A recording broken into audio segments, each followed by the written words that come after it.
நீ சொன்னதெல்லாம் அருமை. ஆனால் ஒன்றே ஒன்று தான் எனக்கு இடிச்சிச்சு. உங்களை யூடியூப்பில் நிறையா பார்த்துருக்கேன் ஐயா.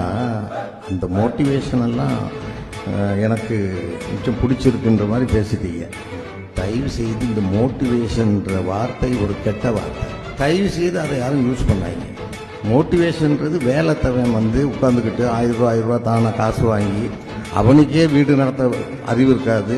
வர்றவங்களுக்கெல்லாம் கதை சொல்லிக்கிட்டு 3A 4B இது இப்படி அப்படியே மோட்டிவேஷன் ஸ்பீக்கர்கிட்ட பேச்ச கேட்டு எவனாவது ஒருத்தன் உருப்பட்டேன்னா கை தூக்கு 1000 ரூபா தராங்க. மோட்டிவேஷன் ஸ்பீக்கரை கேட்டால் சிவநாடார் 3வது பணக்காரர் வரைக்கும் அம்பானி வந்திருக்காங்க, அதானி வந்திருக்காங்க.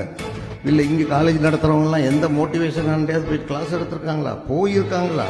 சரவணா ஸ்டோர்ஸாக இருக்கட்டும், விஜிபியாக இருக்கட்டும், அது ஒரு வேலைத்தவன் செய்கிற வேலை. அதில் தெளிவாக இருந்துக்க. உனக்குள்ள 6 அறிவு தான் அப்துல் கலாம் ஐயாவுக்கும்.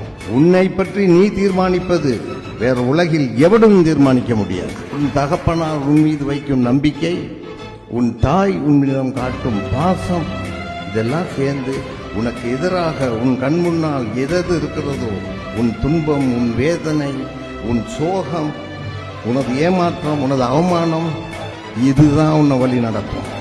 இதுல இருந்தா நீ பாடம் படிச்சு மேலே வர முடியுமே தவிர எவன் பேச்சையும் கேட்காத. எழுதிக்க.